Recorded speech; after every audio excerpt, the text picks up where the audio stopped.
Shabbat Shalom. Shabbat Shalom. Which is peace on Yahweh's holy Sabbath day.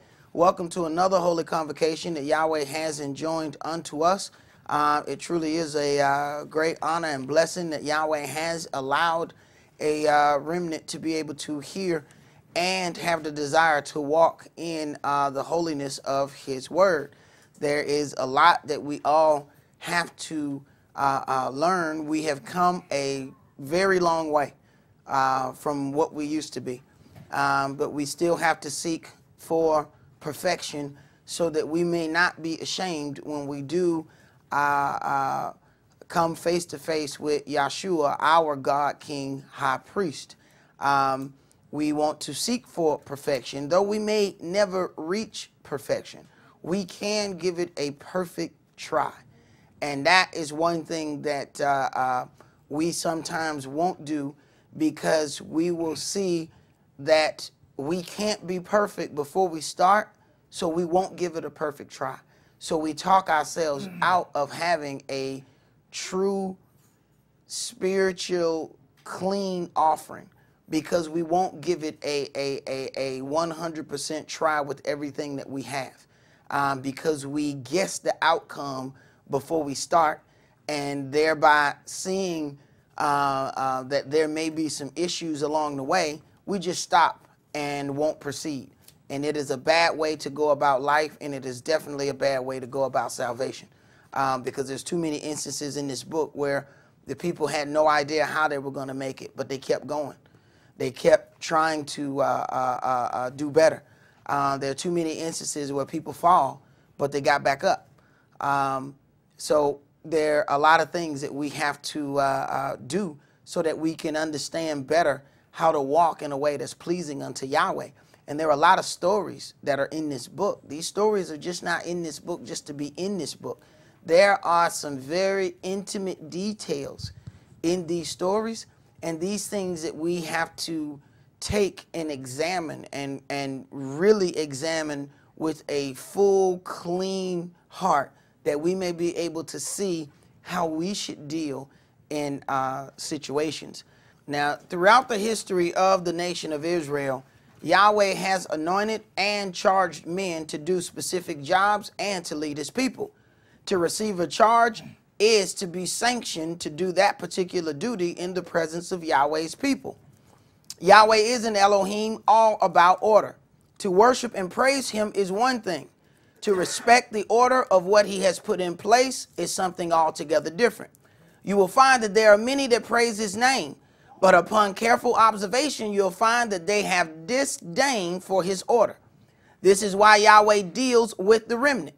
The remnant are those that worship, praise, serve, and respect His order. We're going to begin today's sermon in Exodus chapter 29 and verses 1 through 29. I have this sermon entitled, "The Sanctioned Leaders of Israel."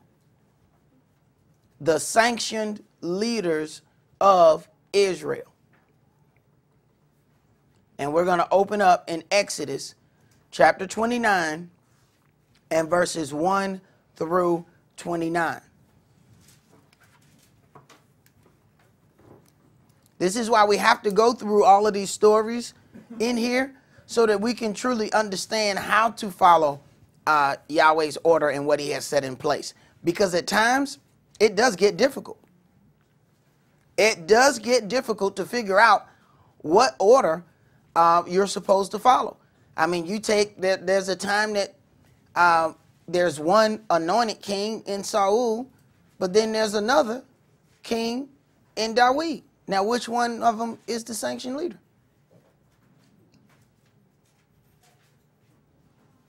Go ahead, brother. Exodus chapter 29 and verse 1. "And this is the thing that you shall do unto them to hallow them, to minister unto me in the priest office.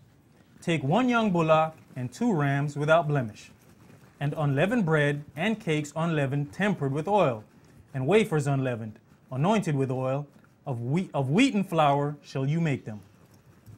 And you shall put them into 1 basket, and bring them in the basket with the bullock and the 2 rams. And Aaron and his sons you shall bring unto the door of the tabernacle of the congregation, and shall wash them with water.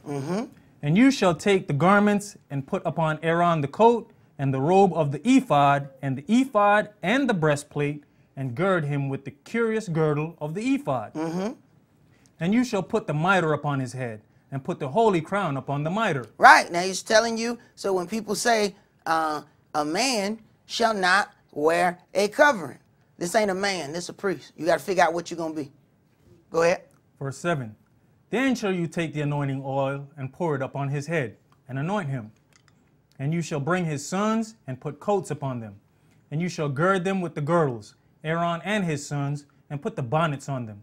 And the priest's office shall be theirs for a perpetual statute, and you shall consecrate Aaron and his sons. And you see how many head coverings these brothers got on, right? Go ahead, bro. A mitre, a bonnet. Go ahead, bro. Verse 10. And you shall cause a bullock to be brought before the tabernacle of the congregation, and Aaron and his sons shall put their hands upon the head of the bullock. And you shall kill the bullock before Yahweh by the door of the tabernacle of the congregation. And you shall take the blood, and you shall take of the blood of the bullock, and put it upon the horns of the altar with your finger, and pour all the blood beside the bottom of the altar.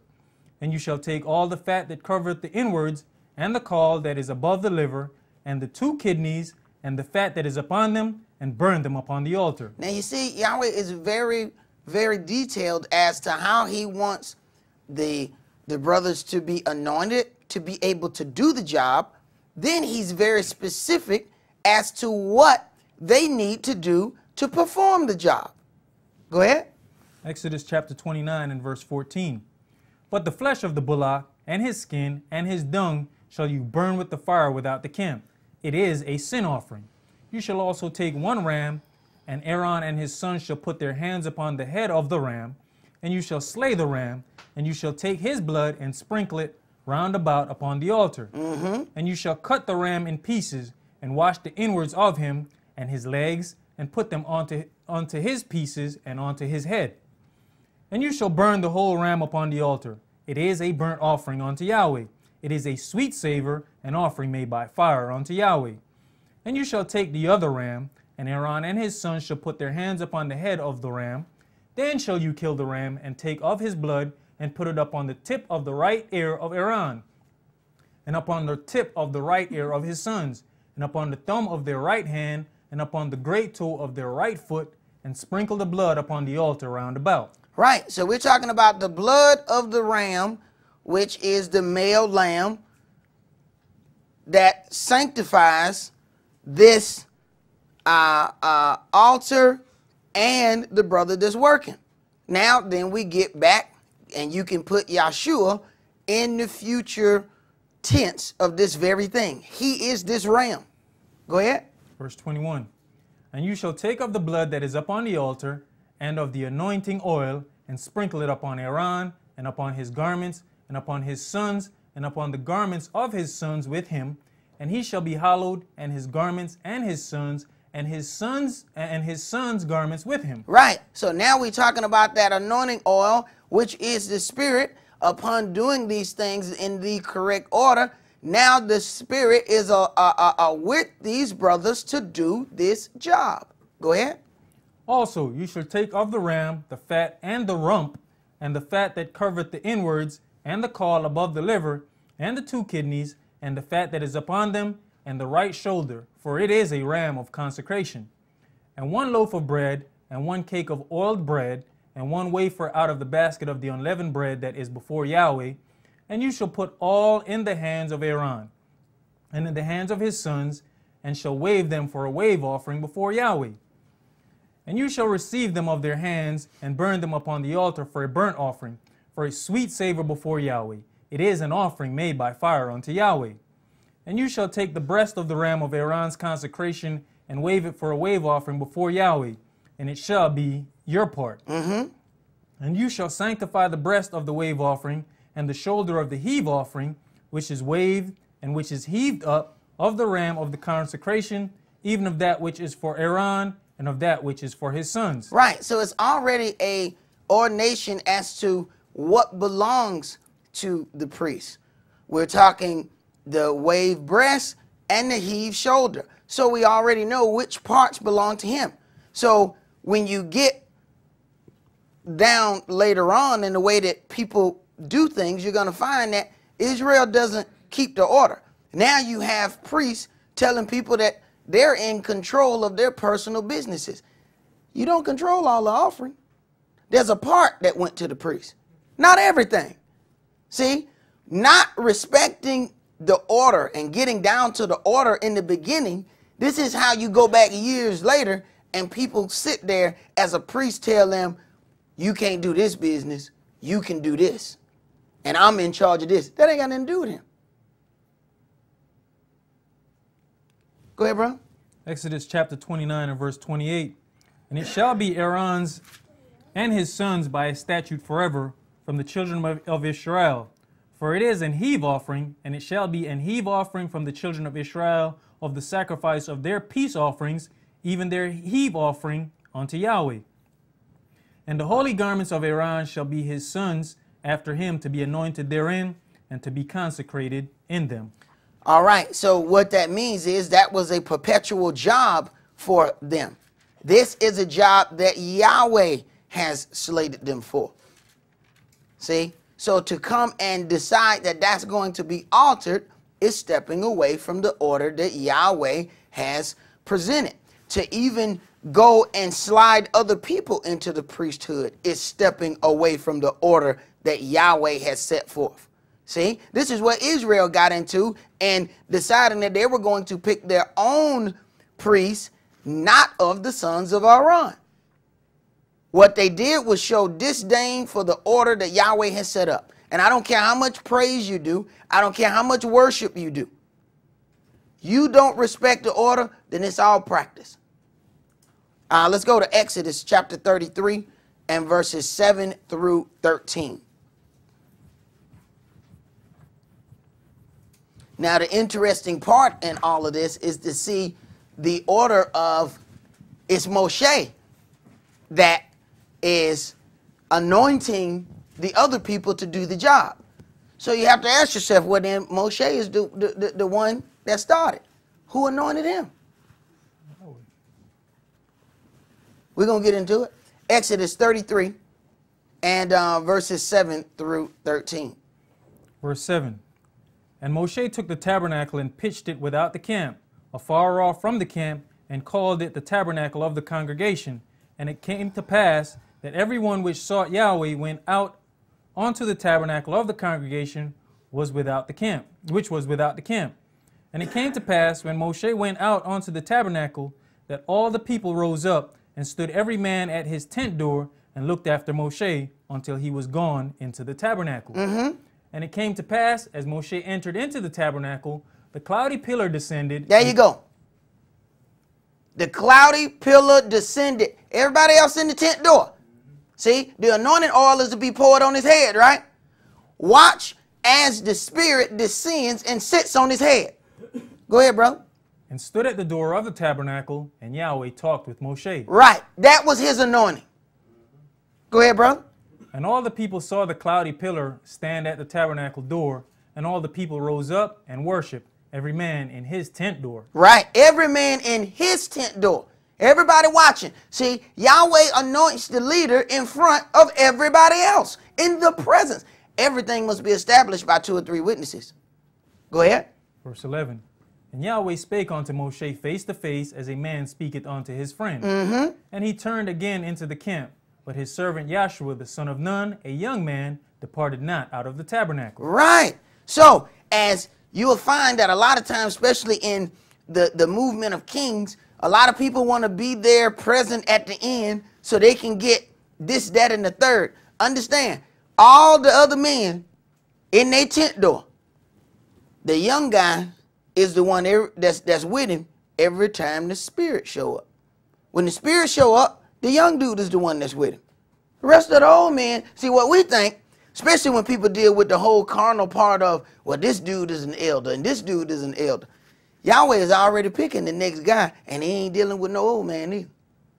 See? It's not a coincidence that Joshua is the one that's there every time the Spirit shows up to do the job. So when he goes to do a job, he ain't taking nobody with him but Joshua. There's a reason for that. Did you finish that, brother? No. Go ahead. 12. And Moshe said unto Yahweh, see, you saith unto me, bring up this people, and you have not let me know whom you will send with me. Yet you have said, I know thee by name, and you have also found grace in my sight. Now therefore I pray thee, if I found grace in your sight, show me now your way, that I may know you, that I may find grace in your sight, and consider that this nation is your people. Right. Let's go to Exodus chapter 24 and verses 12 through 16. Exodus 24 and verses 12 through 16. And if you read a little bit further into that 33, you'll find that Yahweh does even more to justify Moshe as that chosen and, for lack of better words, sanctioned leader to do that job. But of course, there's always people that's going to come and question it, no matter how many miracles are shown. Not one time did that clouded pillar go amongst any of those other brothers. Yet they still felt the need to question, because what we look for is some kind of quick sign, especially toward the end of things. And we've seen this happen constantly with Moshe. So much, in fact, the brother started glowing. Go ahead, bro. I just want to touch on the fact of Yahshua always being there. Even like you were saying, even though there's people that's elder as far as age goes, right, when it comes to the relationship with Yahweh, he's an elder over all of them. Of course. See, that's when you got to deal with natural versus spiritual. See, you got to be able to deal with those. If all you can deal with is some carnal thing, what does it say? A carnal man is always looking after carnal things, because that's the only thing he can see. See, this is why people look at situations and they can't see nobody doing anything. They can't see any fault that is of their own. They can see everybody else's fault. They can't see their own. Why? A carnal man only sees carnal things. See? Ain't no difference. So they look at this, they read this all day. They don't see it. See, this book is sealed, man. Certain people can read this book all night. I read that. Right. I understand that. Get to talking and go on another level. They be like, where you get that from? It's the same thing you read. Right. Right. Go ahead, brother. Exodus chapter 24 and verse 12. And Yahweh said unto Moshe, come up to me in the mount and be there, and I will give the tables of stone and a law and commandments which I have written, that you mayest teach them. And Moshe rose up, and his minister Yahshua and Moshe went up into the mount of Elohim. And he said unto the elders, tarry you here for us until we come again unto you. Right. And he said unto the elders, you stay here. Y'all stay here. Y'all can't go where we going. See, there's a reason why every time he go on a trip, he ain't got nobody but the young boy with him. Read. And behold, Aaron and Hur are with you. If any man have any matters to do, let him come unto them. Right. Go ahead. And Moshe went up into the mount, and a cloud covered the mount. And the glory of Yahweh abode upon Mount Sinai, and the cloud covered it 6 days. And the 7th day he called unto Moshe out of the midst of the cloud. All right. Now let's jump to Numbers chapter 27 and verse 15. Now we see that cloudy pillar coming upon the mount. Moshe, Yahshua there. There's a reason why, not only that this young man is there, there's a reason why his name is even Yahshua. Is there a problem with the correlation? Do you not see this? He's not going after Moshe and finding the oldest dude he can find. Who over here is 115? All right, pick him. Then what he gonna rule for 2 years? What kind of sense does that make? He's picking somebody who can at least have a generational rule, which is normally 40 years. This is what the design is. Numbers 27 and start that at verse 15. And Moshe spake unto Yahweh, saying, Let Yahweh Elohim of the spirits of all flesh set a man over the congregation, which may go out before them, and which may go in before them, and which may lead them out, and which may bring them in, that the congregation of Yahweh be not as sheep which have no shepherd. And Yahweh said unto Moshe, Take thee Joshua the son of Nun, a man in whom is the Spirit, and lay thine hand upon him. Right. Hold on. Hold on. You think he just made this decision out of nowhere? He said, choose a man. Now, this is Yahweh telling Moshe, look here, I'm about to take you, you about to die. Now, that's, first of all, a hard conversation to have when you 120 years old, you still got your natural strength, and you still got the best eyesight. Man, I'm wearing glasses now. This dude was A-OK at 120. And Yahweh said, no, you about to get cut off. We need to get the next leader coming after you.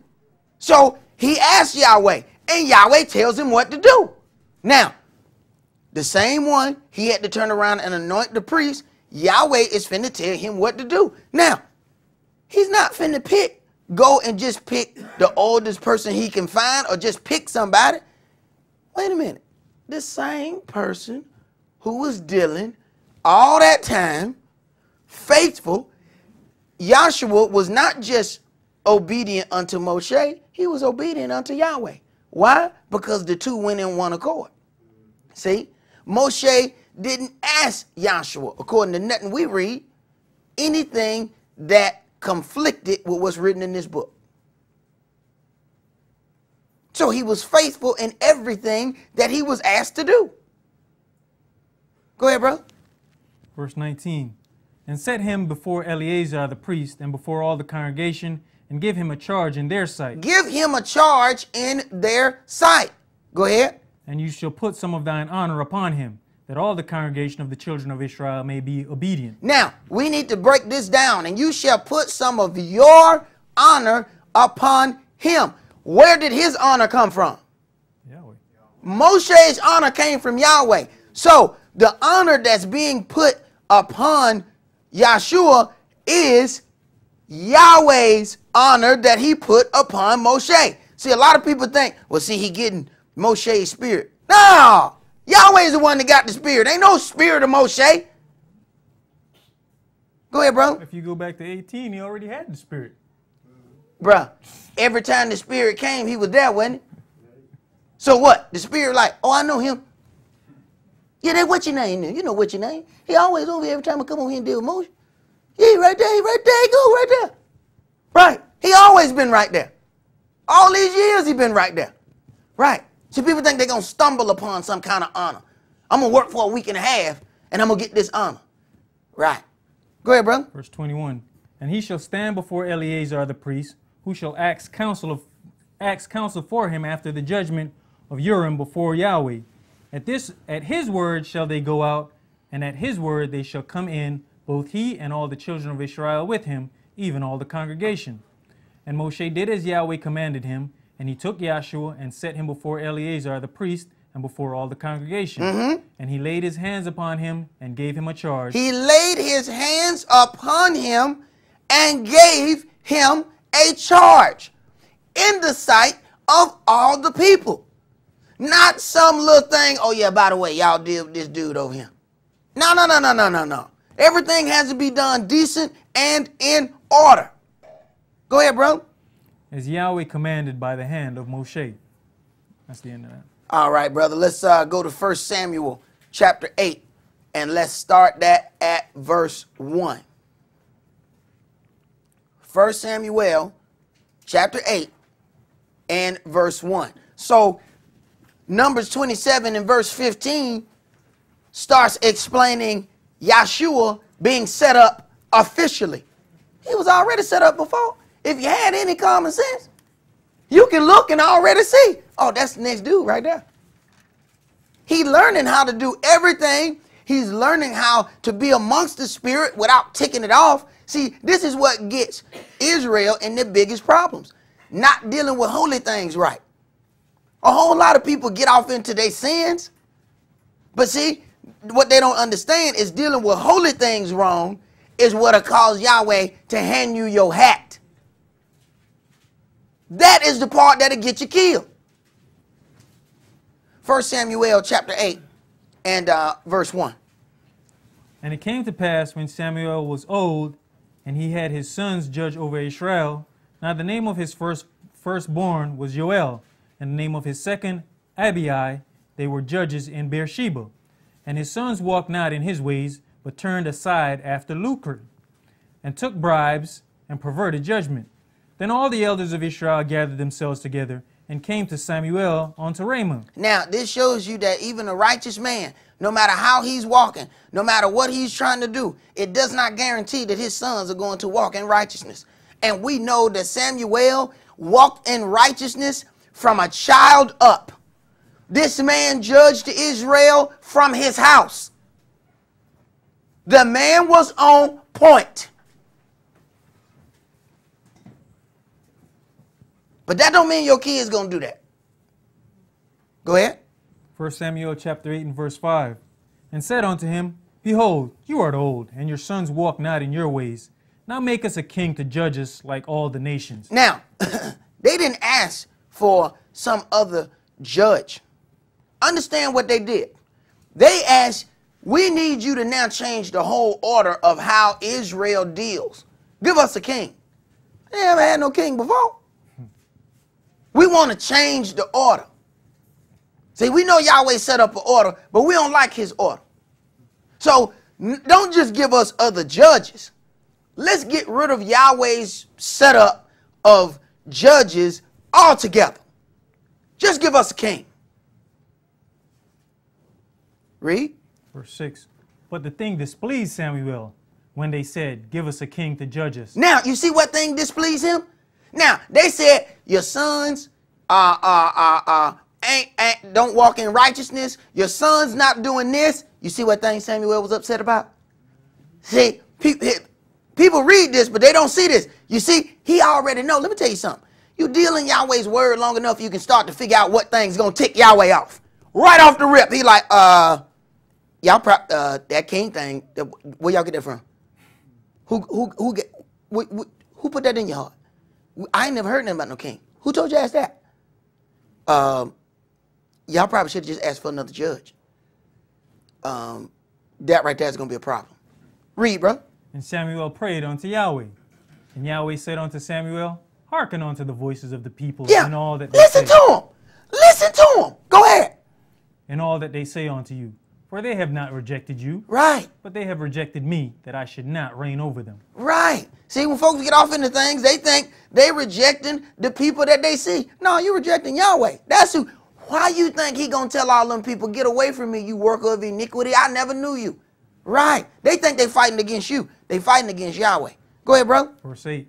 According to all the works which they have done since the day that I brought them out of Egypt, even unto this day, wherewith they have forsaken me and served other gods, so do they also unto you.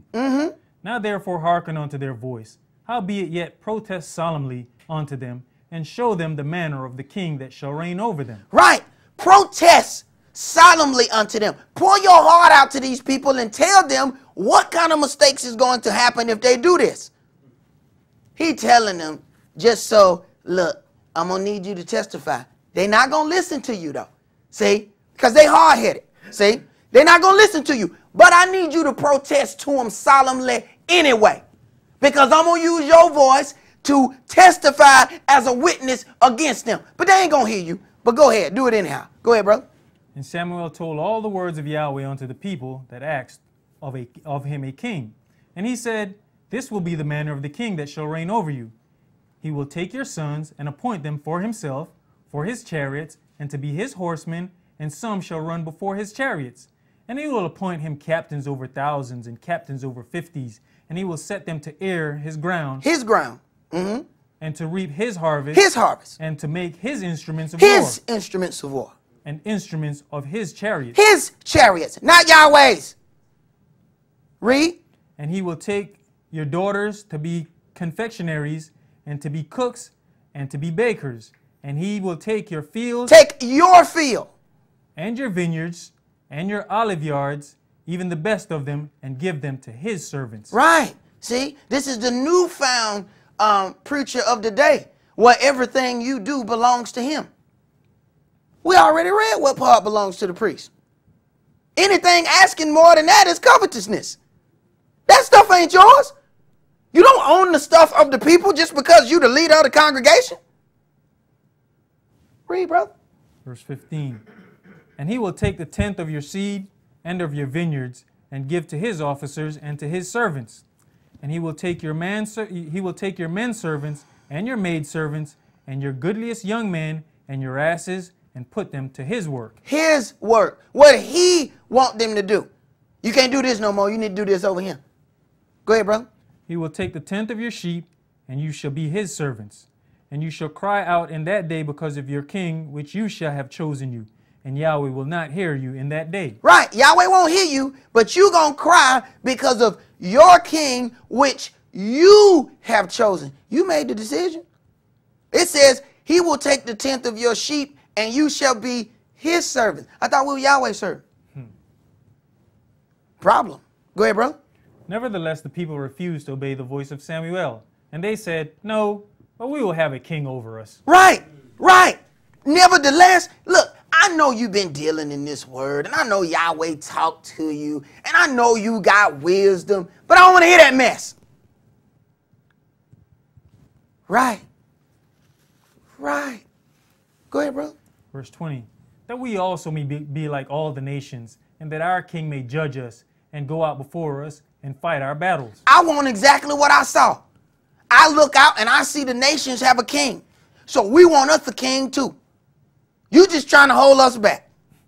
Go ahead, bro. And Samuel heard all the words of the people, and he rehearsed them in the ears of Yahweh.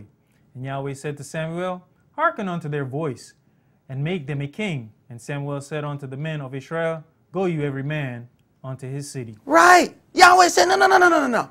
Give it to him. Now, I told you in the beginning to tell them exactly what was going to happen. I know this stiff-necked people. I know they're not going to listen to you, but I need to make sure that they were told what was going to happen. Right? He knew what they were going to do. Let's go to jump to chapter 10, and let's read verses 1 through 6. 1 Samuel chapter 10 and verse 1.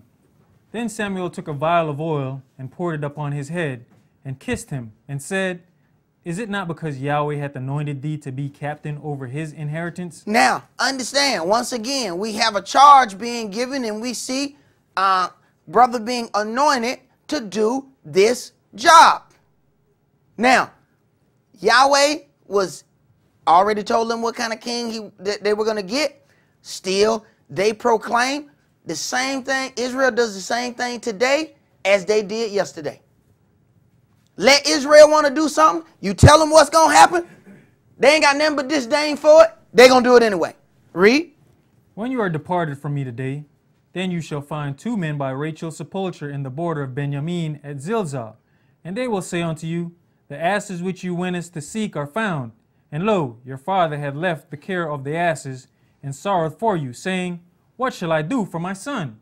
Then shall you go on forward from thence, and you shall come to the plain of Tabor, and there shall meet you 3 men going up to Elohim to Bethel, one carrying 3 kids, and one carrying 3 loaves of bread, and another carrying a bottle of wine. Now, what you're seeing, reading here is Saul being anointed. Go ahead. And they will salute you, and give thee 2 loaves of bread, which you shall receive of their hands. After that you shall come to the hill of Elohim, where is the garrison of the Philistines. And it shall come to pass, when you are come thither to the city, that you shall meet a company of prophets coming down from the high place with a psaltery, and a tabret, and a pipe, and a harp before them, and they shall prophesy. And the Spirit of Yahweh will come upon you, and you shall prophesy with them, and you shall be turned into another man. So Saul was turned into another man. He was able to prophesy. The Spirit of Yahweh came upon him. Everybody said, the story is all over. The man has been chosen. This is the man for the job. End of discussion. Right. No, it don't end there. Let's go to Samuel chapter 13 and verses 1 through 14. See, all you got to do is show Israel, you give some sign seekers a sign, and they'll run with it. So the brother prophesied, right? Then they got into a little battle, and man, he was victorious in the battle. Oh man, that was all the sign Israel needed right there. Oh, that was the sign. Now they're running off at the mouth. I tell you, a little bit of success can cause Jake the worst trouble he's ever had in his life. Go ahead, brother. 1 Samuel chapter 13 and verses 1 through 14. Saul reigned 1 year, and when he had reigned 2 years over Israel, Saul chose him 3,000 men of Israel, whereof 2,000 were with Saul in Michmash and in Mount Bethel, and 1,000 were with Jonathan in Gibeah of Benjamin. And the rest of the people he sent every man to his tent. And Jonathan smote the garrison of the Philistines that was in Gibeah, and the Philistines heard of it. And Saul blew the trumpet throughout all the land, saying, Let the Hebrews hear. And all Israel heard say that Saul had smitten the garrison of the Philistines, and that Israel also had in abomination with the Philistines. And the people were called together after Saul to Gilgal.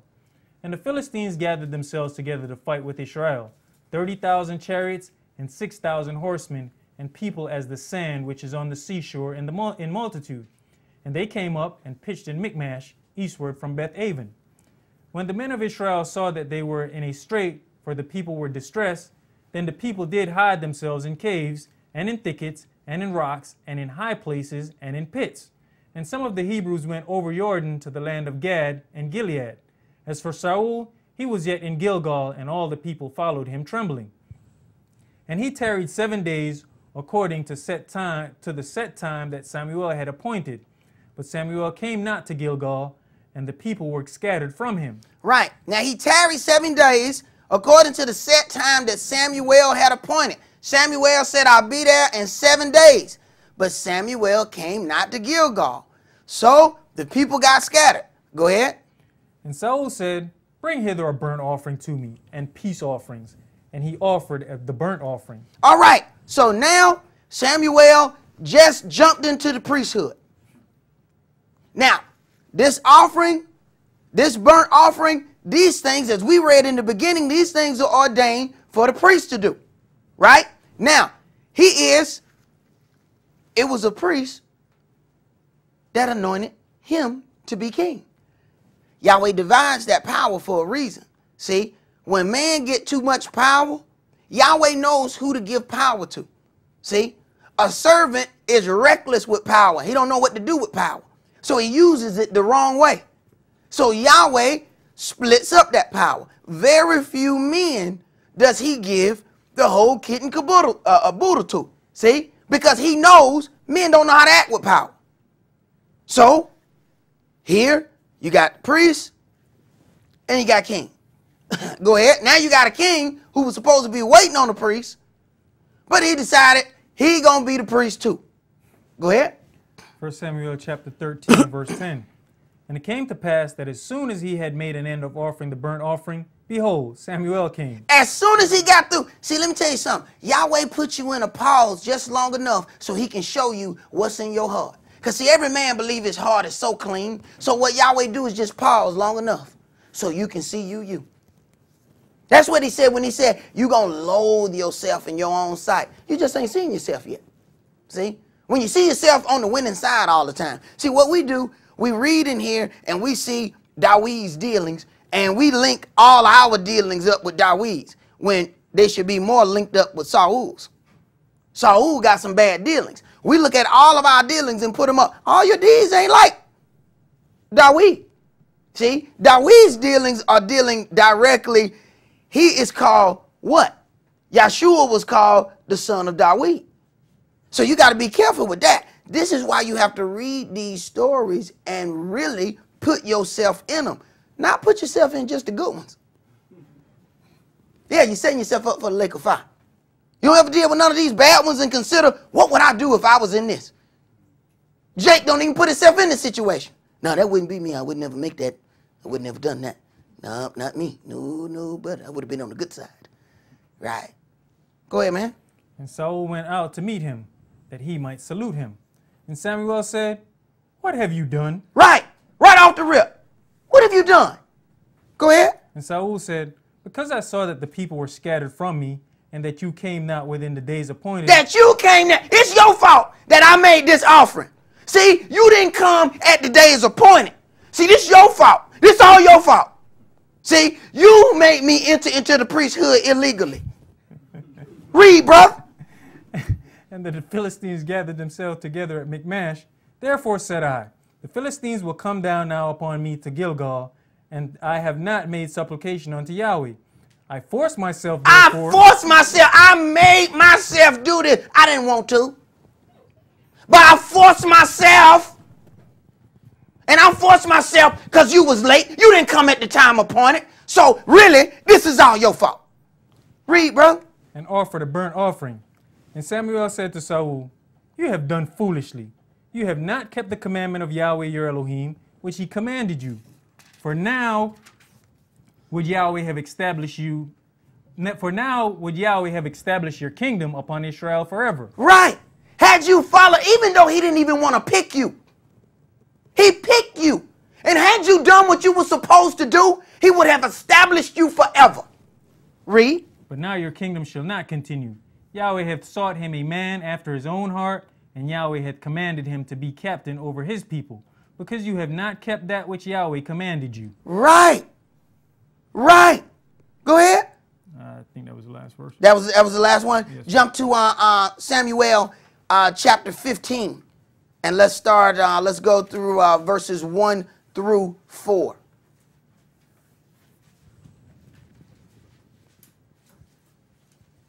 Now he said, what? Had you followed these instructions, even though I didn't even want to pick you as king, I would have established you. Right. But we don't consider our actions and doings at all. See? Now this is a king. Right. Read, bro. 1 Samuel chapter 15, verse 1 through 4. Samuel also said unto Saul, Yahweh sent me to anoint you to be king over his people, over Israel. Now therefore hearken you unto the voice of the words of Yahweh. Thus say Yahweh of hosts, I remember that which Amalek did to Israel, how he laid wait for him in the way when he came up from Egypt. Now go and smite Amalek, and utterly destroy all that they have, and spare them not, but slay both man and woman, infant and suckling, ox and sheep, camel and ass. And Saul gathered the people together, and numbered them in Talmai, 200,000 footmen and 10,000 men of Yehuda. All right. Jump down to verse 8 and read that to verse 28. And he took Agag, the king of the Amaleks alive, and utterly destroyed all the people with the edge of the sword. What were the instructions? To kill everything moving. So we see, first of all, understand the spirit of Saul. Okay? Understand the spirit of Saul. First, he going to shift the blame when he does do something wrong. Then right here, he was given strict instructions. Immediately, he did something other than the instructions of what he would give. Go ahead, bro. But Saul and the people spared Agag, and the best of the sheep, and of the oxen, and of the fatlings, and the lambs, and all that was good, and would not utterly destroy them. But everything that was vile and refused, that they destroyed utterly. Right. Everything that they figured they could keep, they kept. Right. Go ahead. Then came the word of Yahweh unto Samuel, saying, It repenteth me that I have set up Saul to be king. Again? Again? So not only do you upset Yahweh once, you turn around and do it again. Go ahead. For he's turned back from following me, and had not performed my commandments. And it grieved Samuel, and he cried unto Yahweh all night. Right. Now Samuel is the servant of Yahweh. Yahweh don't care. Look, I don't want to hear your crying about this boy. He don't know how to listen. Read. And when Samuel rose up early to meet Saul in the morning, it was told Samuel, saying, Saul came to Carmel, and behold, he set him up a place, and is gone about, and passed on, and gone down to Gilgal. And Samuel came to Saul, and Saul said unto him, Blessed be you of Yahweh. I have performed the commandment of Yahweh. See, lacks understanding as well. I have performed the commandment of Yahweh. Read. And Samuel said, What meaneth then this bleating of the sheep in mine ears, and the lowing of the oxen which I hear? Right. I I have performed. I did what I was told to do. What? So now I got to prove to you that you didn't follow instructions? Why I hear sheep then, bro? Explain to me why I hear sheep then. Go ahead. And Saul said, they have brought them from the Amaleks. They have. They have brought them. Now we talking the king now. We talking the ruler, the one in charge. Them did it. Read, bro. For the people spared the best of the sheep Yeah, and the of people did oxen to sacrifice unto Yahweh your Elohim. Right. They and them. They and them. Right. See if they and them be at your judgment. See if they and them be there to help you. Oh, no, Yahweh, I did that. Right. Read, brother. And the rest we have utterly destroyed. Then Samuel said unto Saul, stay, and I will tell you what Yahweh hath said to me this night. And he said unto him, say on. And Samuel said, when you was little in thine own sight, was you not made in the head of the tribe? Were you not made the head of the tribes of Israel? And Yahweh anointed you king over Israel? Didn't I take you from nothing and give you a position? Read. And Yahweh sent you on a journey and said, go and utterly destroy the sinners, the Amalekites, and fight against them until they be consumed. Didn't I give you a charge? Read. Wherefore then did you not obey the voice of Yahweh, but did fly up on the spoil and did evil in the sight of Yahweh? Right. Why did you not obey my voice? Go ahead. And Saul said unto Samuel, yes, I have obeyed the voice of Yahweh, and have gone the way which Yahweh sent me, and have brought Agag the king of Amalek, and have utterly destroyed the Amalekites. But the people took of the spoil. It was them, Yahweh. It was them. I did what I was supposed to do. Them came, and then they took the spoil, and then that's why because. Read, brother. Sheep and oxen, the chief of the things which should have been utterly destroyed, to sacrifice unto Yahweh your Elohim in Gilgal. Right. See, we took it for a good reason. See, there's a reason why I didn't fully follow you. See, I found a better way to go. Sure you did. Read, brother. Verse 22, and Samuel said, hath Yahweh as great delight in burnt offerings and sacrifice as in obeying the voice of Yahweh? Right. Obedience is better than sacrifice. Jake has a problem with obedience. But talk about we want to serve Yahweh. Doesn't it say, if you can't obey the men which you see, how you going to obey Yahweh who you can't see? Right. Read, bro. Behold, to obey is better than sacrifice, and to hearken than the fat of rams. Mm-hmm. So you can keep your offerings. Don't think you're going to buy Yahweh off. I'm going to buy a little bit more, and then Yahweh going to hear me. Yahweh will hear you when you start hearing him. Read, bro. For rebellion is as the sin of witchcraft, and stubbornness is as of iniquity and idolatry. Right. So if you're going to rebel, you might as well ride a broom up in here. Because you was a witch. Read. Because you have rejected the word of Yahweh, he hath also rejected you from being king. And Saul said unto Samuel, I have sinned, for I have transgressed the commandment of Yahweh, and your words, because I feared the people and obeyed their voice. Now you see what the whole thing is. Mr. Big, Bad, and Mighty is scared. That's what the whole thing boiled down to. He's scared. See? Fear make you do a lot of dumb stuff. See? People try to act like, oh, I'm this, I'm that. Man, he was scared. Go ahead, bro. Verse 25. Now therefore I pray thee, pardon my sin, and turn again with me, that I may worship Yahweh. And Samuel said unto Saul, I will not turn with you, for you have rejected the word of Yahweh, and Yahweh have rejected you from being king over Israel. Mm-hmm. And as Samuel turned about to go away, he laid hold upon the skirt of his mantle, and it rent. So this man tearing up Samuel's clothes. Now understand, when the anointing oil is poured, what was blessed? The anointing oil was on the man and on what? Garments. This man done tore up holy things. Jake don't be knowing what he dealing with, man, but he think he know what he doing. You know just enough to get yourself killed. Read, brother. Verse 28. And Samuel said unto him, Yahweh hath rent the kingdom of Israel from you this day, and have given it to a neighbor of thine that is better than you. Yahweh already got your replacement. You better figure out what you're going to do, Israel. See, we think because we still living and breathing and walking from day to day that everything is cool. Yahweh will replace you before you know it. Don't think you're irreplaceable being with Yahweh. Don't ever think that. I don't care how much you know, how much you think you can do. Don't you ever think that. Ever. Yahweh had your replacement sitting in the room. Read, bro. That was the end of that. All right. Let's jump to 1 Samuel chapter 16 and verses 1 through 2. 1 Samuel chapter 16 and verse 1. And Yahweh said unto Samuel, how long will you mourn for Saul, seeing I have rejected him from reigning over Israel? Right. Look, you my servant, and I love you. You all right? But I don't want to hear no more about Saul. I have already rejected him. Here's the problem. He's still king, though.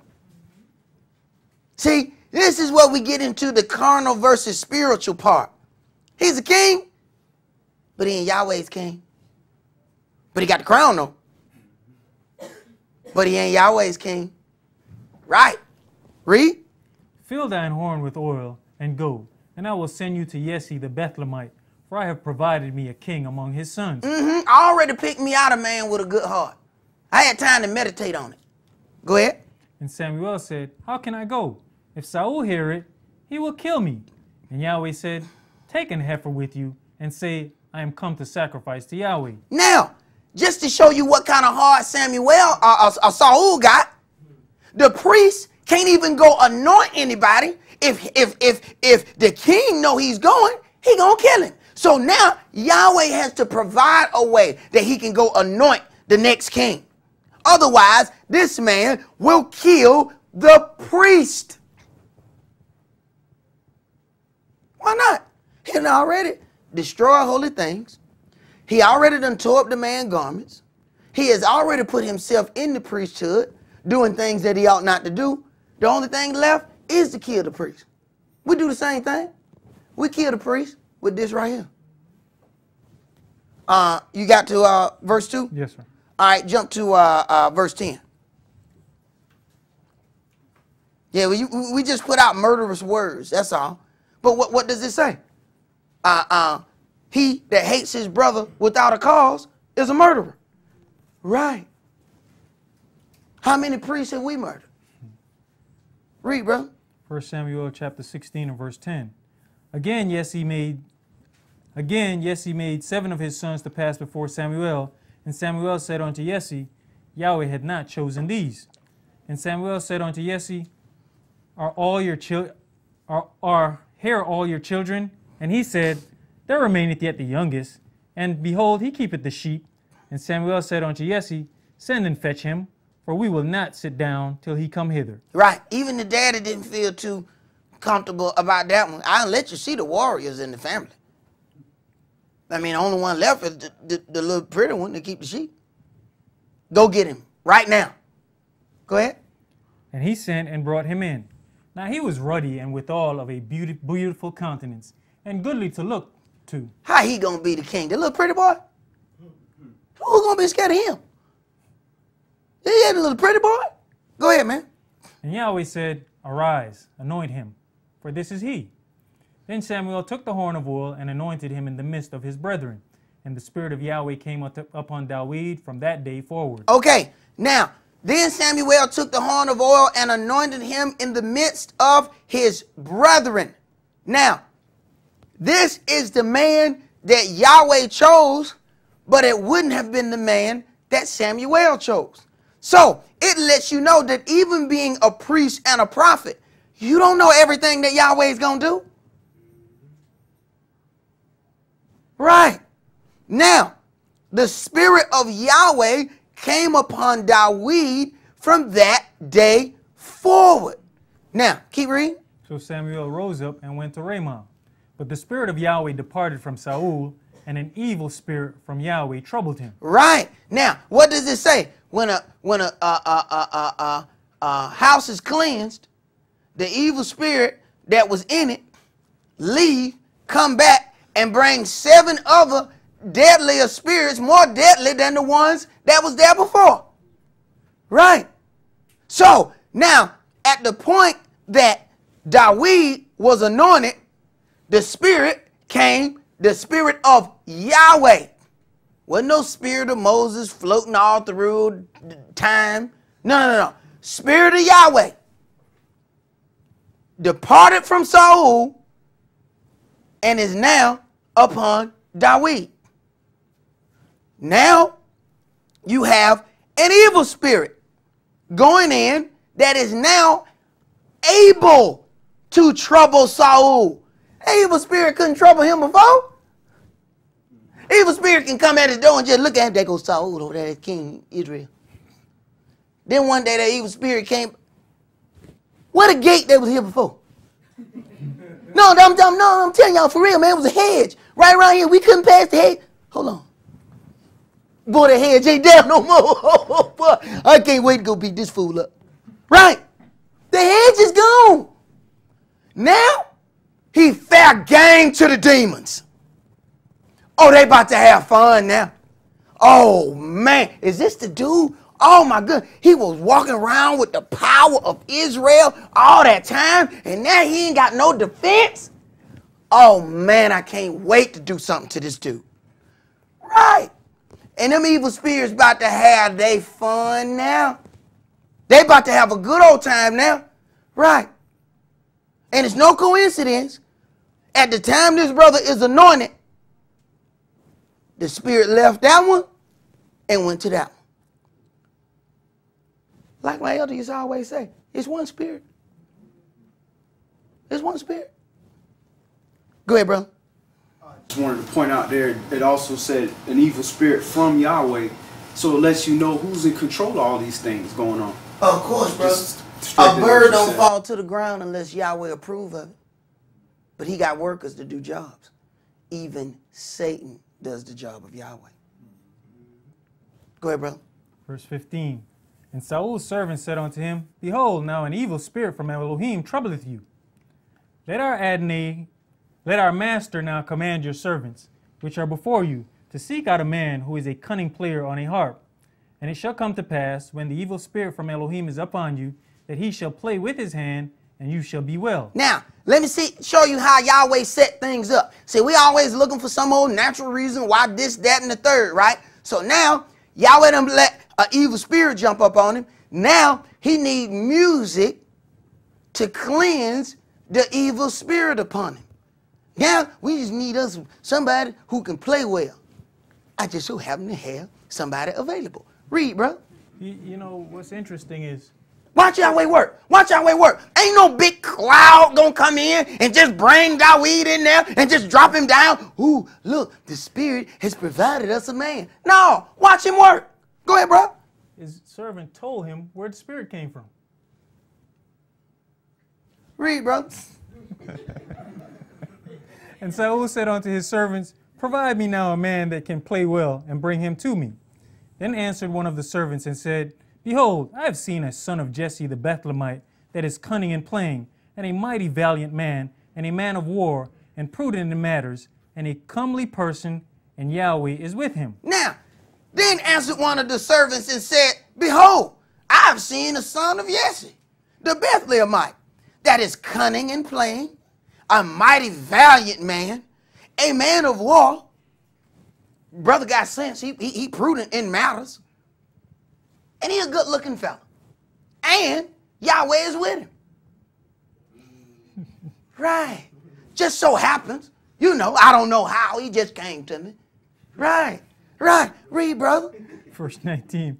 Wherefore Saul sent messengers unto Jesse and said, Send me David your son, which is with the sheep. Right. So Saul sent for David. Right. See? You keep on playing with Yahweh, Yahweh make you train your replacement. Read, brother.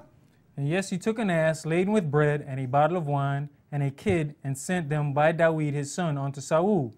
And David came to Saul and stood before him. And he loved him greatly, and he became his arm bearer. Yeah, he loved him. Oh my goodness, I love this guy. This guy is not, I love this dude. This is the right kind of man. This is right. I love this guy. Read.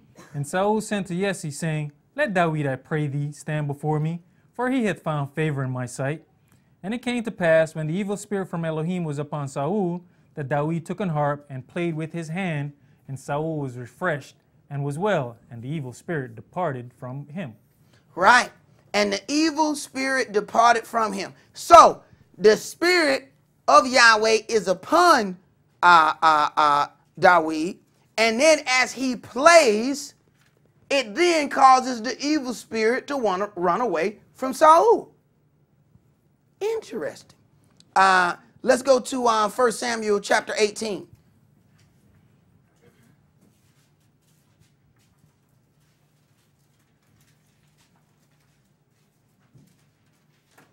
And we're going to read verses 1 through 16. Now, remember now, last thing we read, I love this guy. This guy is, please let this guy stay. Please, I need your son with me. He plays music. He's a pretty little dude. I like looking at him. The guy's nice. He's a mighty, valiant dude. He know how to fight. I like this guy. Please leave your son with me. That's the last thing, right? Go ahead, bro. And it came to pass, when he had made an end of speaking unto Saul, that the soul of Jonathan was knit with the soul of David, and Jonathan loved him as his own soul. Now, Jonathan is Saul's son, and Jonathan loved David as his own soul. Read. And Saul took him that day, and would let him go no more home to his father's house. No, you can't go home. You got to stay right here with me. Remember when we read about Yaakov? The blessing was so strong that other people around benefited from the blessing, and they didn't want him to go home. Right. Read. Then Jonathan and David made a covenant, because he loved him as his own soul. And Jonathan stripped himself of the robe that was upon him, and gave it to David, and his garments, even to his sword, and to his bow, and to his girdle. Right. And what he gave him was the kingship. He just didn't know it. But Jonathan was not like his father Saul. But see, the robe that he gave him was the kingly robe. He just didn't know it. It's like that whole thing of, I'm about to die. What good is this birthright to me this day? Today is going to be required of you. Go ahead, bro. Verse 5. And David went out whithersoever Saul sent him, and behaved himself wisely. And Saul set him over the men of war, and he was accepted in the sight of all the people, and also in the sight of Saul's servants. Okay, and David went out whithersoever Saul sent him. He did exactly what he was told to do. Okay?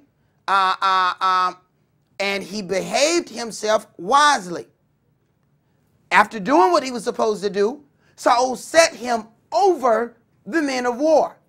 And he was accepted in the sight of all the people, and also in the sight of all Saul's servants. Read. And it came to pass, as they came, when David was returned from the slaughter of the Philistines, that the women came out of all cities of Israel, singing and dancing, to meet King Saul with tabrets, with joy, and with instruments of music. Right. So he's accepted. He's wise. His brother has done all these wonderful things. Now here come the women singing and dancing. Now they singing and dancing to come and meet King Saul.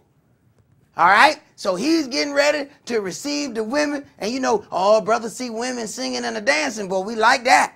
Yeah, we like that. Oh, so he's feeling fantabulous right now. Because the women are coming to sing to the king. Sing to the king, baby. I like it. Read, bro. And the women answered one another as they played and said, Saul has slain his 1,000, and David has his 10,000. Wait a minute. I thought y'all was here to sing for me. What's with this David and the 10,000 stuff? No. Right. See? Right. Yeah. Now, let's see what happens. Read, bro. Now, the women, this is the only thing that happened now. Just some women singing. Okay? Now, first, I love this guy. This guy's fantabulous. He is wonderful. Now, here comes some women saying, Saul, his thousands, David is 10,000. Read. And Saul was very angry, and the saying displeased him. And he said, they have ascribed unto David 10,000, and to me they have ascribed but thousands. When? And what can he have more than the kingdom? Now I'm worried he gonna take my spot. Now let me show you what jealousy and envy does. See, let me show you what jealousy and envy does.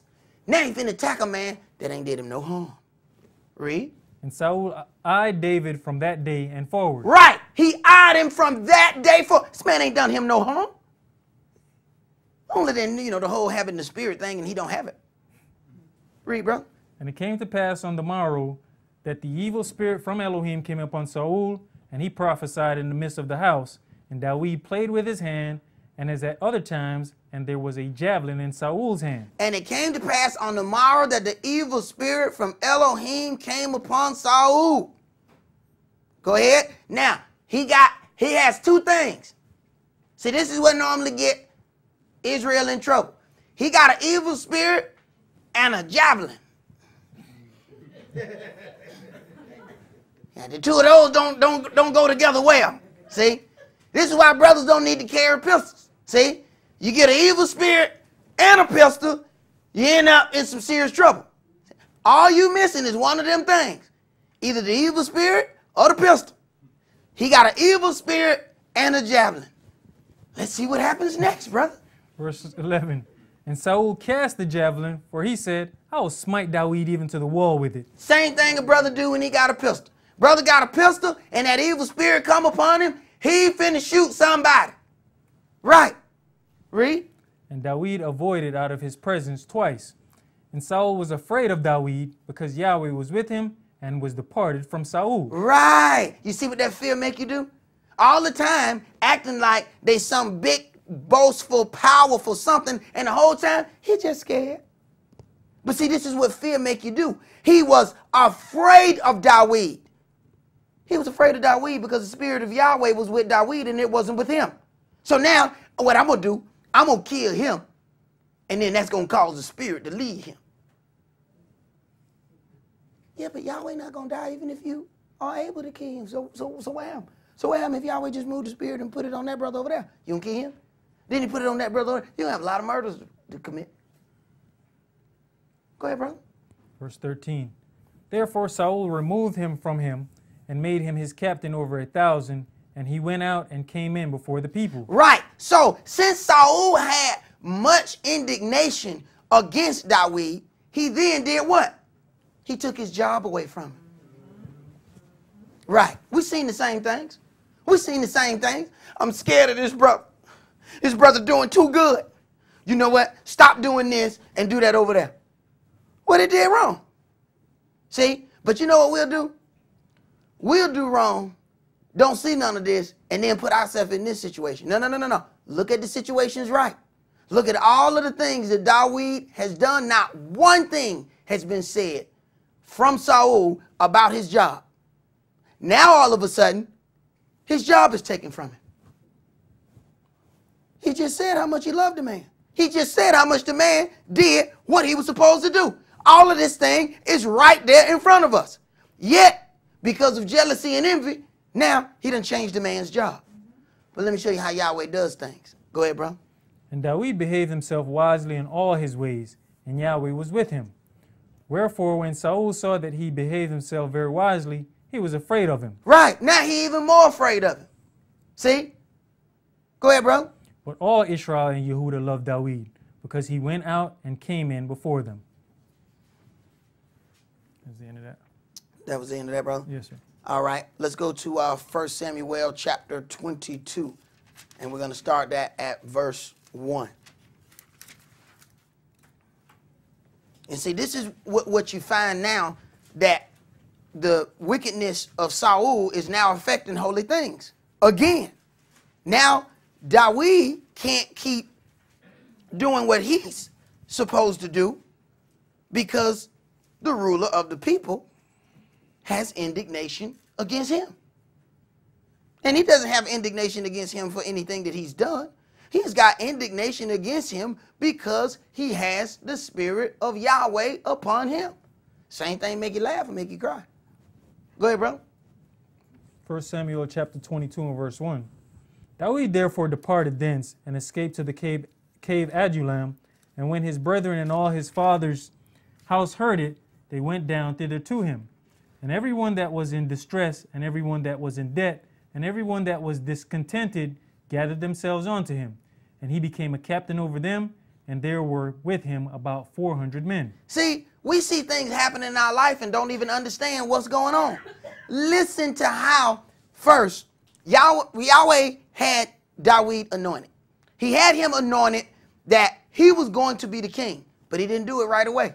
He's actually using Saul, even Saul's his hellacious attitude is thereby training David. Okay, now David got to run out. Basically, when I say he affected holy things, David couldn't even keep new moon. So he has got to make up this whole story as to why he can't go to new moon. Now he can't even keep Yahweh's holy days because of the king. See, once again, Saul and his wickedness is affecting holy things. But you know what? He don't see none of that. All he see is what he want. He want David dead because he believe in his own mind that if I can get rid of David, I'm going to be straight. No, you ain't. Go ahead, bro. Verse 3. And David went thence to Mizpah of Moab, and he said unto the king of Moab, Let my father and my mother, I pray thee, come forth and be with you, till I know what Elohim will do for me.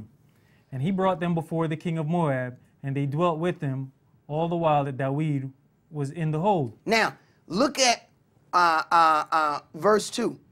This is Yahweh leading these people with David and building the holy, righteous army, and they don't see it. He says, and everyone that was in distress, and everyone that was in debt, and everyone that was discontented gathered themselves unto them. So in other words, Yahweh was causing the other people to get thrown out everywhere they was, and they can't figure out why they get thrown out. Because Yahweh trying to make you a part of a righteous army, and they don't even see it. That's why they're gathering together with David. Yahweh caused them people to come against you. Yahweh caused them people to force you out in the wilderness with David. He know what he's doing. You think you just ended up there by happenstance? Right. Read, man. Verse 5. And the prophet Gad said unto David, Abide not in the hole, depart and get you into the land of Yehudah. Then David departed and came into the forest of Herath.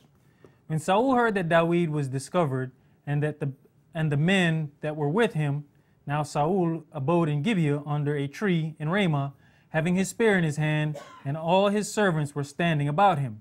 Then Saul said unto his servants that stood about him, Hear now, you Benjamites, will the son of Jesse give every one of you fields and vineyards, and make you all captains of thousands and captains of hundreds?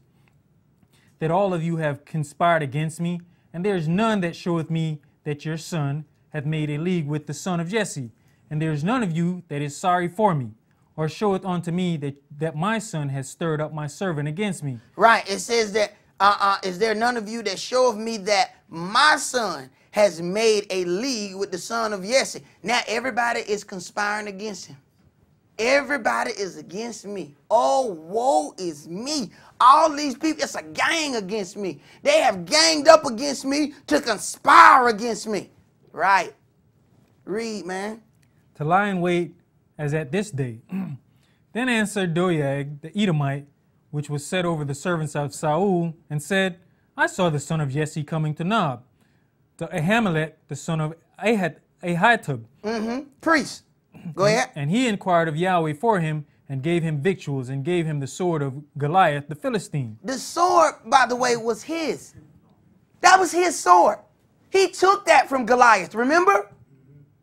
Remember the whole David and Goliath thing? That's his. Read. Then the king sent to call Ahimelech the priest, the son of Ahitub, and all his father's house, the priests that were in Nob, and they came all of them to the king. Right. He called the priests. Now he's going to question them. Go ahead. And Saul said, Hear now, you son of Ahitub. And he answered, Here I am, my master. And Saul said unto him, Why have you conspired against me, you and the son of Jesse? You done conspired against me, you wicked priest. Read. In that you have given him bread and a sword, and have inquired of Elohim for him. You gonna pray for him, and you gave him bread and a sword? Read. That he should rise against me to lie in wait as at this day. Right. See that paranoia getting in there? Boy, that paranoia got him good, don't it? See, they said this person has paranoid schizophrenia. Yeah, he got a demon. Read, bro. Then Ahimelech answered the king and said, And who is so faithful among all your servants as Dawid, which is the king's son-in-law, and goeth at your bidding, and is honorable in all your house? What? How can I conspire against you to help a man that is your servant? He has been faithful in everything that you've asked him to do. How am I conspiring against you? Right. That demon will tell you all kind of stuff. Go ahead. Did I then begin to inquire of Elohim for him? Be it far from me. Let not the king impute anything unto his servant, nor to all the house of my father. For your servant knew nothing of all this, less or more. Right. And the king said, You shall surely die, Ahimelech, you and all your father's house. Right. You shall surely die. I'm finna kill you, priest. Right. Go ahead. And the king said unto the footmen that stood about him, Turn and slay the priests of Yahweh, because their hand also is with Dawid, and because they knew when he fled, and did not show it to me. But the servants of the king would not put forth their hand to fall upon the priest of Yahweh. Pause. Pause. Pause. We're going to have to deal with that right there. Because, see, I heard people saying point blank, if the leader tell you to do something, you need to just do it. Pause. Pause. We're going to read that again. Now, you got an evil leader. I don't care if he's a good leader. He said, kill the priest. You going to be stupid enough to do it? Now, these are his servants. He said, hey, they did such and such against me. Kill the priest. Nah, bro. Nah, that's where we draw the line. We're not touching Yahweh's anointed. Now, you go right ahead. You going on that with your own right there. See? No. I draw the line. Now, these are real soldiers. Have killed many men. I'm not touching him. I'm sorry. No. Somebody else going to have to do that. That I am not doing. Right. But we'll do it in a minute. Right. Keep reading, bro. Verse 18. And the king said to Doeg, Turn you and fall upon the priest. And Doeg the Edomite turned. The Edomite. The Edomite. Read. And he fell upon the priest and slew on that day 75 persons that did wear a linen ephod. That did wear a linen ephod. See, the Edomite went and killed nothing but disdain for Yahweh's order. That Edomite killed all the priests. You see, the servants wouldn't do it, right? You see, they wouldn't do it, right? They wouldn't raise their hand to Yahweh's priests. See? So you got a person who has absolutely no care for the order in which Israel is to walk in, kill the priests like they was just regular men. Right. Go ahead, bro. I waited for that because in the beginning over here, verse 9, Doeg the Edomite, he's the one who also said where David was. Right. To Saul to set him up. Mm-hmm. You know, so and they have always been somewhere in power or next to power so they can put their little nasty fingers in it. Always somewhere to help our downfall. Always somewhere in the right place at the right time to do the wrong thing. Right. Very correct, brother. Go ahead, man. 1 Samuel chapter 22 and verse 19. And Nob, the city of the priests, smote he with the edge of the sword, both men and women, children and sucklings, and oxen, and asses, and sheep, with the edge of the sword. And one of the sons of Ahimelech, the son of Ahitub, named Abiathar, escaped and fled after Dawid. And Abiathar showed Dawid that Saul had slain Yahweh's priests. Right. See? So now we talk about the kind of person that Saul is. It's amazing to me that every time somebody falls and does something, they go back and say, well, Dawid failed. Dawid did what? Fail because of a woman. Look at all of the evil that Saul has done against holy things. See? We don't see that. Then Yahweh sends somebody to Dawid, right? Dawid then does what? Repent. Yahweh sent somebody to Saul. Samuel right there by him. Yeah, but you came late though.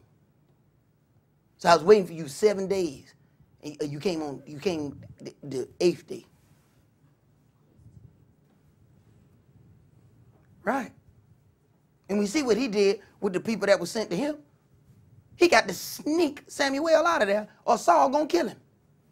Right. People are always trying to list their doings with King David. Don't do it. I'm sick of hearing it. Don't do it. Read, brother. Verse 22. And Dawid said unto Abiathar, I knew it that day when Doeg the Edomite was there, that he would surely tell Saul, I have occasioned the death of all the persons of your father's house. Abide you with me, fear not, for he that seeketh my life seeketh your life. But with me you shall be in safeguard. So, in other words, Yahweh done sent him a priest. See, people think one thing is going on and Yahweh is doing something altogether different. Yahweh is setting this brother up. He's giving him everything he needs to go forward. The people think it's just, situation and circumstance, this, that, there, happening. Man, right. This stuff is happening for a reason. Yahweh puts you where you are for a reason. But then what we do is bite the hand that feed us and say, well, you know what? I think Yahweh made a mistake. Get on the good foot. We'll see. Yeah, let's go to 1 Kings chapter 1 and verse 15 through 48.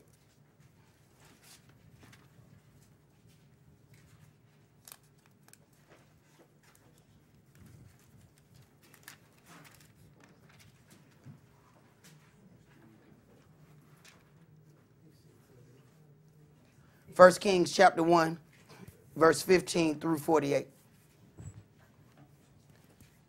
And we just have a couple more verses.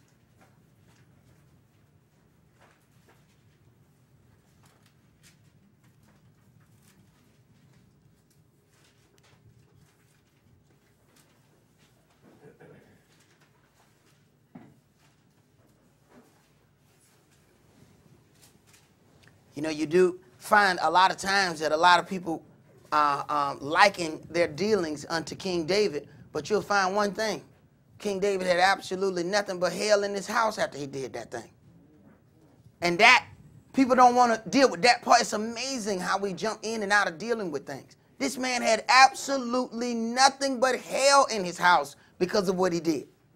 Yahweh didn't cut him off, but I tell you what, he made him pay so much for what he did. We do things in 5 minutes, we want the whole thing to be over with. We don't want to pay for nothing. No, man. There's a dead man out there and his wife in your bed. You're going to pay for that, man. What do you think, that's going to be over in a week? Yahweh will wait 20 years to come and punish you. What is 20 years if you're going to live forever? What does 20 years mean? It give you enough to feel like Yahweh done forgot. That's what it does. That's all it does. That's all 20 years do for you. Make you think that you done got over on Yahweh. Make you feel like, oh yeah, Yahweh done forgot about that. Oh no. He was just pausing. He didn't forget. Go ahead, you have something? Yeah, I was going to say, Yahweh does great accounting with that, because even with Saul, eventually Saul lost his life. But still, during the reign of Dawid, there was a big famine in the land, and when Dawid inquired to Yahweh what it was about, he said it was for Saul and his bloody house. And Saul wasn't even alive. Ain't that something? The Gibeonites, but check this out. The Gibeonites had what ended up happening was our people made an agreement, a covenant with the Gibeonites. So it wasn't those people, it was their descendants that he ended up dealing foul with, because our covenant said that we weren't going to harm them.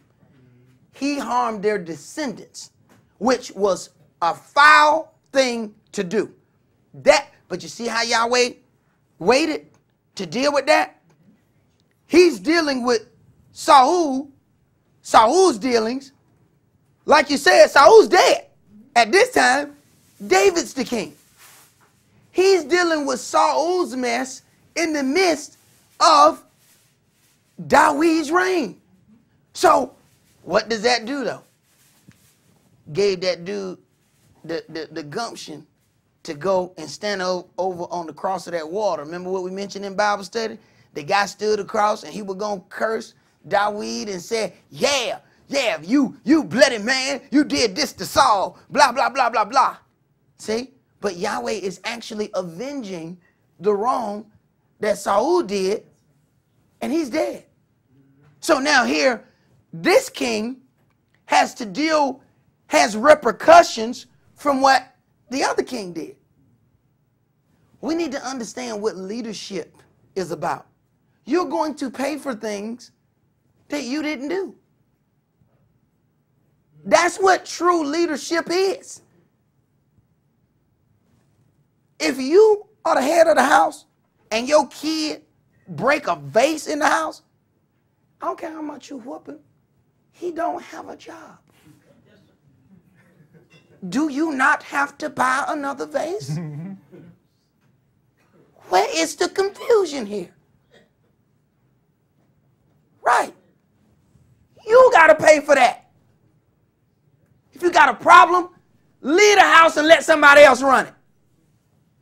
Read, man. 1 Kings chapter 1 and verse 15. And Bathsheba went in unto the king into the chamber, and the king was very old, and Abishag the Shunammite ministered unto the king.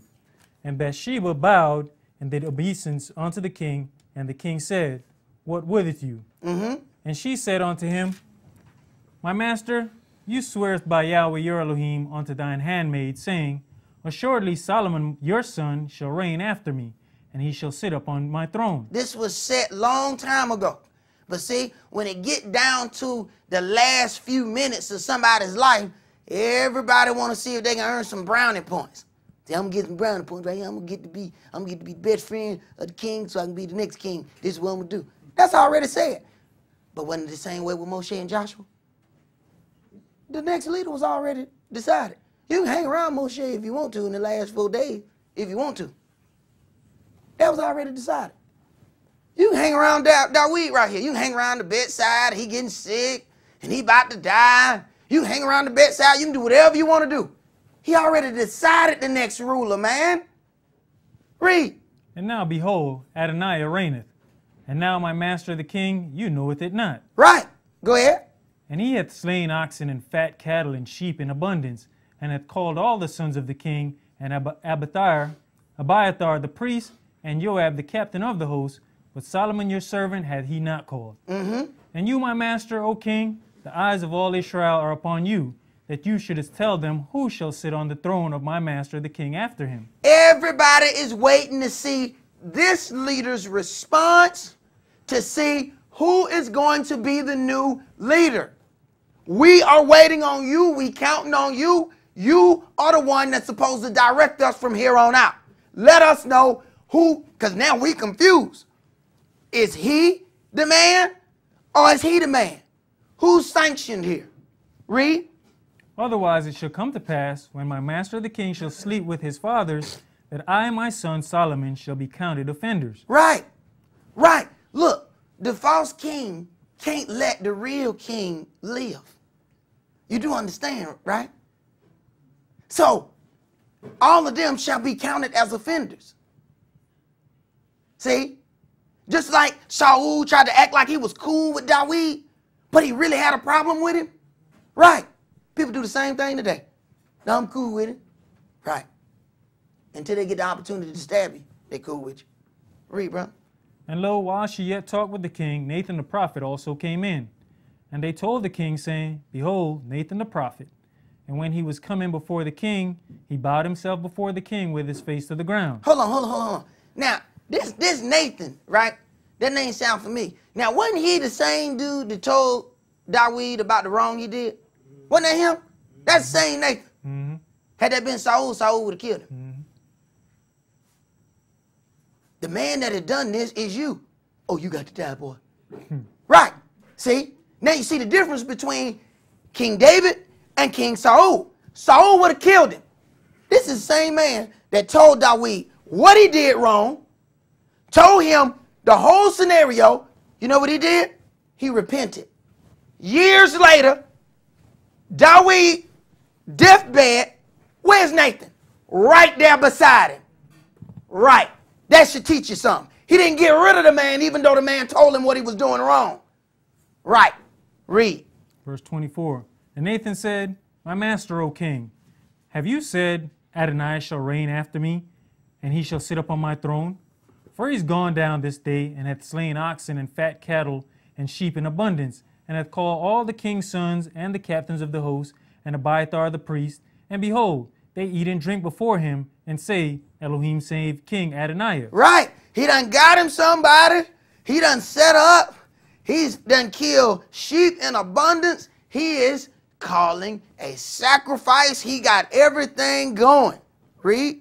But me, even me, your servant, and Zadok the priest, and Benaiah the son of Jehoiada, and your servant Solomon have he not called. Right. See, to solidify this false rulership, he has to get rid of the people who were in charge under the old king. See?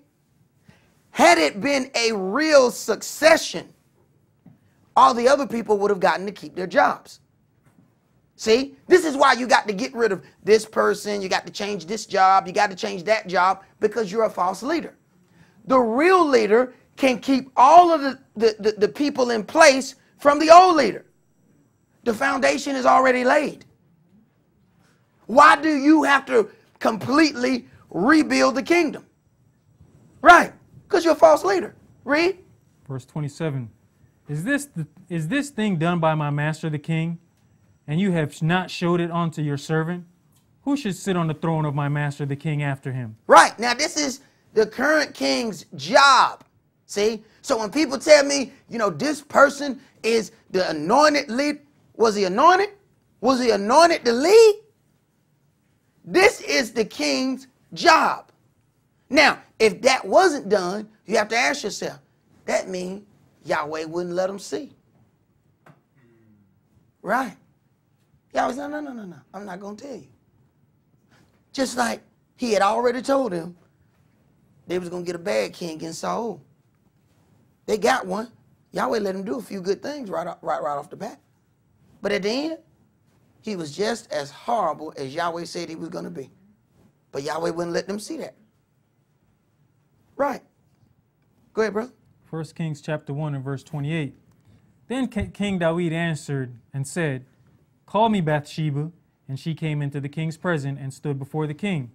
And the king sware and said, As Yahweh liveth, that hath redeemed my soul out of all distress, even as I swear unto you by Yahweh Elohim of Israel, saying, Assuredly Solomon your son shall reign after me, and he shall sit upon my throne in my stead.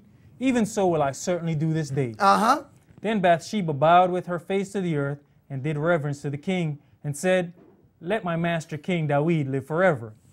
And King Dawid said, Call me Zadok the priest, and Nathan the prophet, and Benaiah the son of Jehoiada. And they came before the king. Right. So who you think the real king, Solomon, who you think he gonna have in place in his rulership? The people his daddy did. Right. Read, brother. The king also said unto them, Take with you the servants of your master, and cause Solomon my son to ride upon mine own mule, and bring him down to Gihon. Now, understand what this whole thing is about. Why does he have to ride on the king's mule? See, to establish yourself as the new king, you have to have something that belonged to the old king.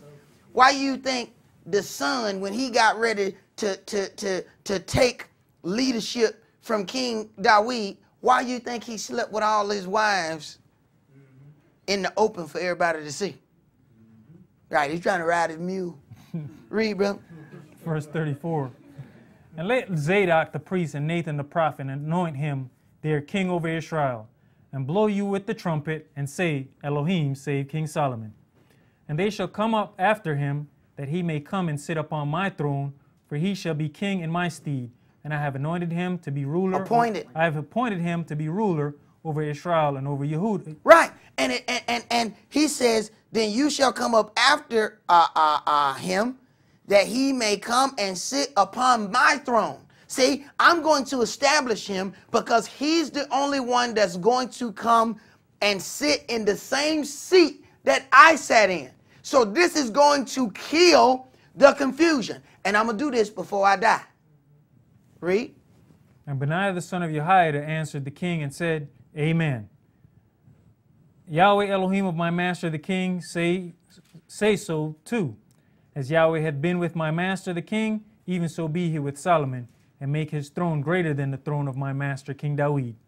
So Zadok the priest, and Nathan the prophet, and Benaiah the son of Jehoiada, and the Cherethites, and the Pelethites went down and caused Solomon to ride upon King Dawid's mule, and brought him to Gihon. And Zadok the priest took an horn of oil out of the tabernacle. Now, the priest took an horn of oil out of the tabernacle. Now, understand, Dawid is bedridden. Okay? He's bedridden. He couldn't be out there if he wanted to. That was the whole purpose of Abishag being in there, because to try and get the king some heat. He was cold and he couldn't get warm at all. And they figured, look, if he next to a woman, he'll get heat. Couldn't get no heat. They said, it's probably a bad thing now. This is probably him dying. See? But people like to think because a person has the spirit that he ain't gonna die. There are many men that had the spirit that died. They die, they pass on. Go ahead, bro. And anointed Solomon. And they blew the trumpet, and all the people said, Elohim save Solomon. Verse 40. And all the people came up after him, and the people piped with pipes and rejoiced with great joy, so that the earth rent with the sound of them. Right. And to mark the next leader, he was clearly anointed before the people and sat in the seat. But he was also the one that was chosen from long time ago, not just the last couple of minutes. Go ahead. And Adonijah and all the guests that were with him heard it, as they had made an end of eating. And when Joab heard the sound of the trumpet, he said, Wherefore is this noise of the city being in an uproar? And while he yet spake, behold, Jonathan the son of Abiathar the priest came, and Adonijah said unto him, Come in, for you are a valiant man, and bringeth good tidings. And Jonathan answered and said to Adonijah, Verily, our master King Dawid hath made Solomon king.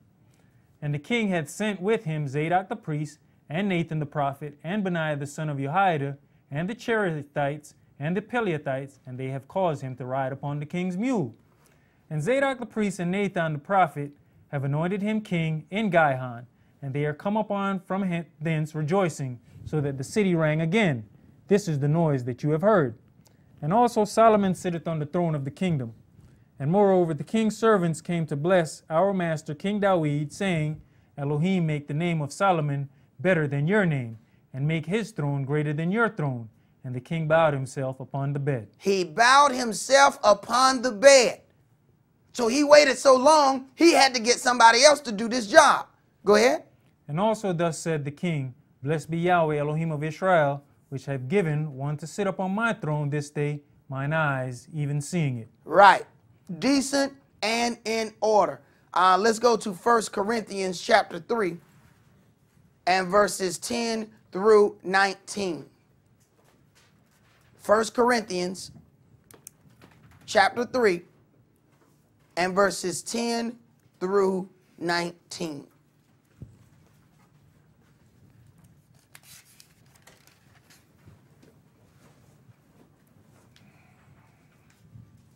when you even get to discussing these kings, you'll find that they're all compared to King Dawid. He walked not as his father according to King Dawid.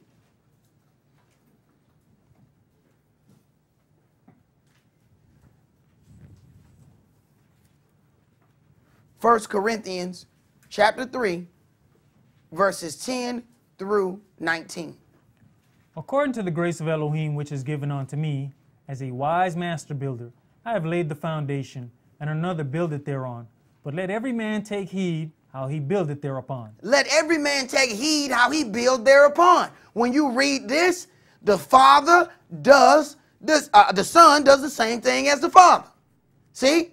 But when you take the foundation, you don't see the good king coming next, changing the whole foundation. If they had done what they were supposed to do, did the same thing that King David had set up, then they were called a good king. When they decided they were going to step away from that, then that means they did not take heed how they built upon that foundation. You don't come and change the foundation was set. But see, the people that have to change the foundation are the people that's got to set up their own thing. See? Right. Go ahead, bro. Verse 11. For other foundation can no man lay than that is laid, which is Yahshua the Mashiach. Right. Now, the son of Dawid. Read. Now, if any man build upon this foundation gold, silver, precious stones, wood, hay, stubble, every man's work shall be made manifest. For the day shall declare it, because it shall be revealed by fire, and the fire shall try every man's work of what sort it is. Right. I don't care what you did.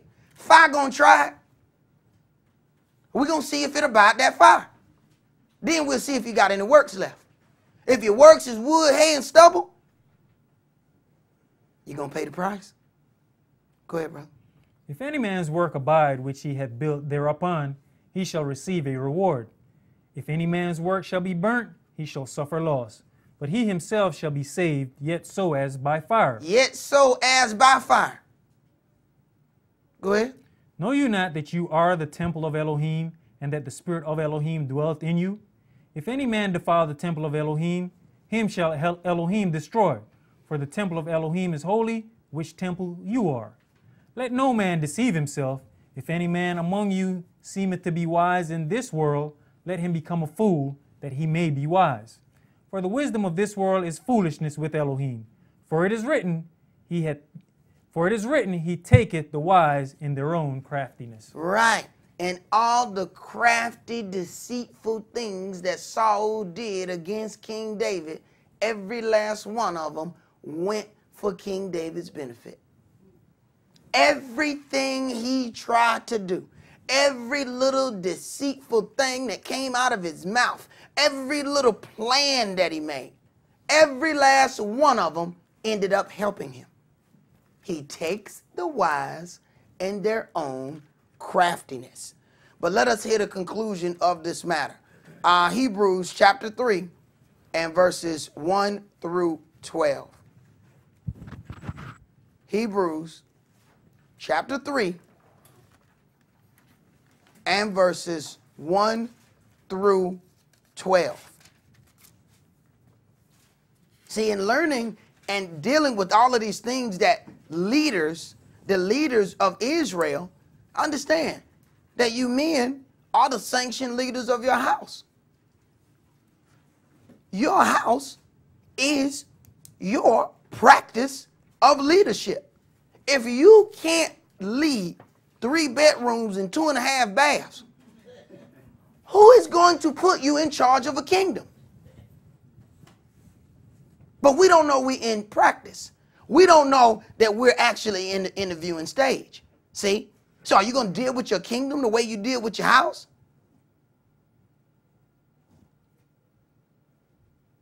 Yahweh started with a house. He then grew that house into a nation. Every ruler shall come up from a house. And then, if you are faithful in little things, then he makes you ruler over much. But we just want to jump to the ruler over much part. It ain't going to work. You see what the end result is. The end result is King Saul. Go ahead, brother. Hebrews chapter 3 and verse 1. Wherefore, holy brethren, partakers of the heavenly calling, consider the apostle and high priest of our profession, the Mashiach Yahshua, who was faithful to him that appointed him, as also Moshe was faithful in all his house. For this man was counted worthy of more glory than Moshe, inasmuch as he who hath built the house hath more honor than the house. For every house is built by some man, but he that built all things is Elohim. And Moshe verily was faithful in all his house as a servant for a testimony of those things which were to be spoken after.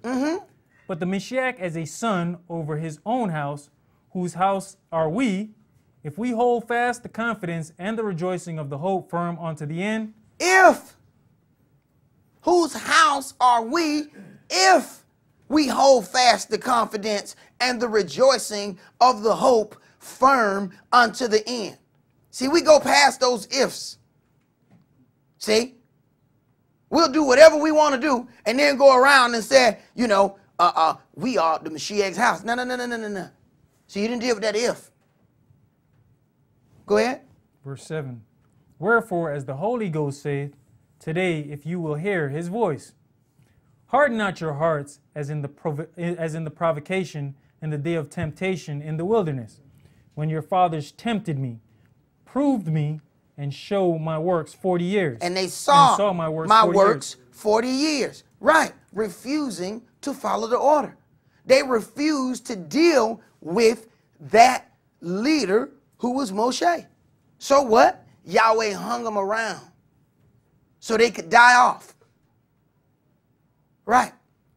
And Yahweh does the same thing today. But the problem is people don't know they're dead. So see, you got the walking dead among you.